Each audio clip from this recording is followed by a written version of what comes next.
Upozorenje. Ova istinita priča sadrži elemente psihološkog horora, traume, smrti i nadprirodnog.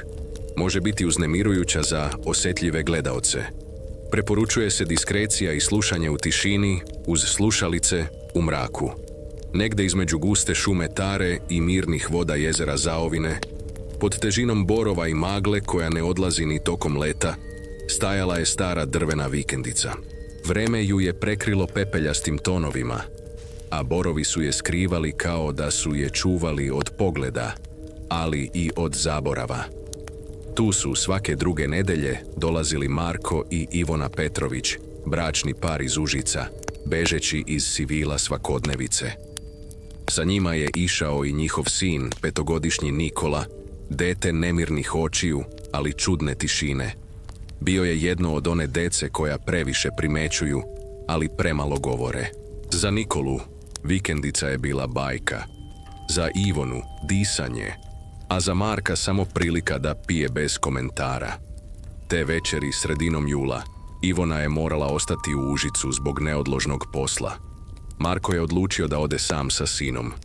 Rekao je da će mu prijati. Nije mu prijalo. Put do vikendice bio je zakrčen maglom. Stari auto poskakivalo je po kamenju, dok je sa radija dopirala pesma "Ti si mi u krvi", ali u iskrivljenoj verziji, sporijoj nego što bi trebalo. Nikola je u zadnjem sedištu držao svog plišanog medu i gledao kroz prozor. Kada je Marko bacio pogled u retrovizor, video je kako mu sin crta prstom maglu po staklu. Bio je to krug i u krugu krst. "Šta to crtaš?" pitao je Marko. Nikola nije odgovorio. Samo je šapatom rekao: "U vodi nema odraza."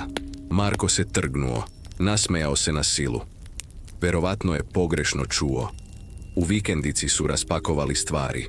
Nikola je izašao napolje i seo na stari panj.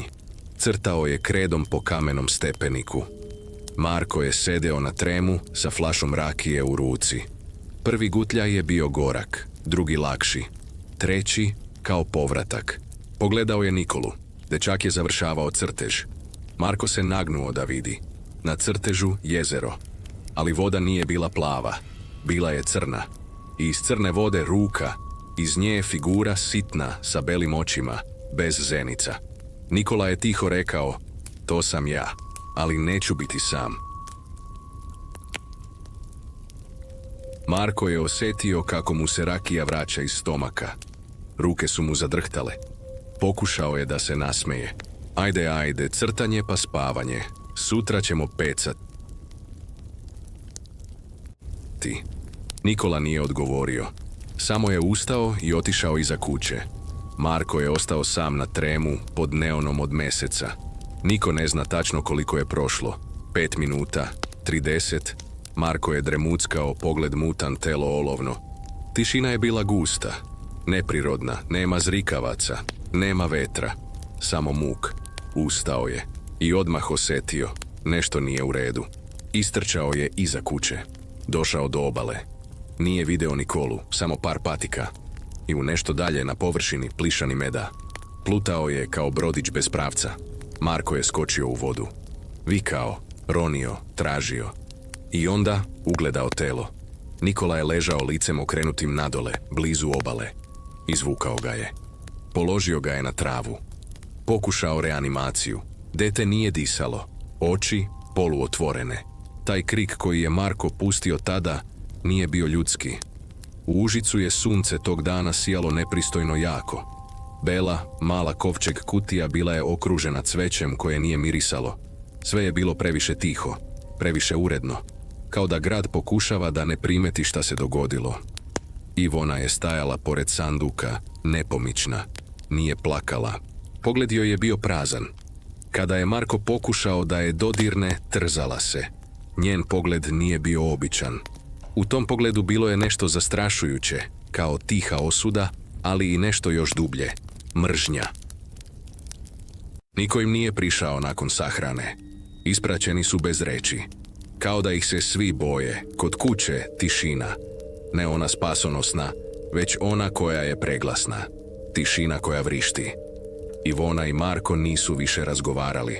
Delili su prostor, ali kao zatvorenici različitih krivica. 3 mjeseca kasnije sve je bilo prodato. I stan, i vikendica, i auto. Ivona je rekla: u ovom gradu više nema života. Preselili su se u Ličku Riječinu, selo zakopano među borovima. Na oglasu stara kamena kuća pored reke. Jeftina. Previše jeftina. Prodavac, star čovjek sa krivim zubima i očima koje nisu treptale, rekao je samo jednu rečenicu: kuća bira koga pušta unutra. A vas je pustila. Marko je želeo da se okrene. Ivona nije. Rekla je: kupujemo. Kuća je bila lepa s polja, fasada zarasla u bršljan, ruže kao iz bajke. Unutra vlaga, zidovi tamni bez svetla i miris neobjašnjiv, ne samo buđ, ne samo starost, već nešto dublje, kao mešavina zemlje, krvi i starog dima. Prve noći Ivona se probudila tačno u 03:00. Nije znala zašto, samo joj je srce udaralo kao bubanj. I onda tišina, ali ona napeta, kao tišina pred eksploziju. I onda plać, tihi dečiji plać, neprepoznatljiv, ne kao Nikola, kao neko tuđe dete. Ustala je, plać je dolazio sa tavana, napravila je korak, plać je stao. Sutradan je pitala komšije, niko nije imao decu, niko nije čuo ništa. Treće noći Marko je ustao mokar od znoja, sanjao je Nikolu. U snu Nikola mu je govorio: nisam te zvao, nisam ja. U znoju Marko je pogledao prema vratima spavaće sobe. Bila su odškrinuta. U polumraku senka, niska, dete. Stajala je bez pokreta. Upalio je lampu, ništa. Ujutru, u ogledalu kupatila, para je ispisala reći: on je kriv. Marko je pokušavao da popravi krov. Svaki put kada bi zakucao ekser, čuo bi smeh. Dečiji smeh. Isprva tih, zatim jasniji. Bio je siguran da ludi. Jednog dana pao je sa merdevina. Slomio je ruku. Ivona nije progovorila ni reč. Samo mu je pogledom rekla: svi tvoji bolovi su zanemarljivi u odnosu na moj. Uveče, kada se spustila da uzme led, videla je u frižideru crtež. Nije ga stavila. Crtež je prikazivao nju. Sa nožem. A Marko je ležao u lokvi krvi. Te noći Ivona je ponovo čula plač. Ovoga puta nije bio jecaj, bio je to vrisak. Tih i kratak, ali jezivo poznat. Kao Nikola, ali iskrivljen. Kao kad puštaš staru kasetu koja se vuče. Ona je ustala, drhtala, krenula ka tavanu. Vrata su bila širom otvorena, nije ih otvorila. Na tavanu mrak, u uglu figura, niska, detinjeg oblika, nije se pomerala, samo je disala. Jako duboko i kao da nije disala plućima, već direktno kroz zidove. Ivona je pitala: Nikola, jesi to ti? Glas je odgovorio isprekidano, kao da dolazi iz starog radija. Tata je kriv. Krik je odjeknuo. Ivona je pala na pod. Oči su joj bile širom otvorene, ali nije vidjela ništa. Samo je čula šapat: on mora platiti. Nije znala da li to govori duh ili ona sama. U ponoć ušla je u kuhinju, uzela nož. Oštricu je pogledala kao da prvi put vidi metal. Onda je otišla u spavaću sobu. Marko je spavao. Ruka u gipsu, disanje plitko. Ivona je stala iznad njega. Tišina i onda prvi ubod, drugi, treći. Marko se trgnuo, ali nije stigao ni da vrisne. Samo da pogleda oči svoje žene dok ga bode. U tim očima nije bilo mržnje, bilo je olakšanje. Telo je odvukla u podrum, otvorila stari zamrzivač. Gurnula ga unutra, zatvorila, obrisala tragove, sve do sjaja. Komšijama je sutradan rekla da je Marko otputovao poslovno u Niš. Ali plać nije stao. Glas je postajao sve prisutniji. Ivona nije više mogla da spava. Jela je samo suvi hleb, gubila je kosu. Nokti su joj se lomili. Na zidovima su se pojavljivale reči: nisi još završila. Ima još to, ne znaš sve. Jedne noći dok je pila hladnu vodu čula je šapat sa tavana. Ruže. U dvorištu. Sutradan uzela je lopatu. Počela da kopa ispod grma starih ruža. Ruže su bile krvavo crvene kao da piju iz zemlje. Na metar dubine drvena kutija. Otvorila ju je. Unutra ostaci deteta. Male kosti, sitna lobanja i plišani zeka bez očiju. Policija je odmah došla, DNK analiza. Potvrđeno nestalo dete prethodnih stanara.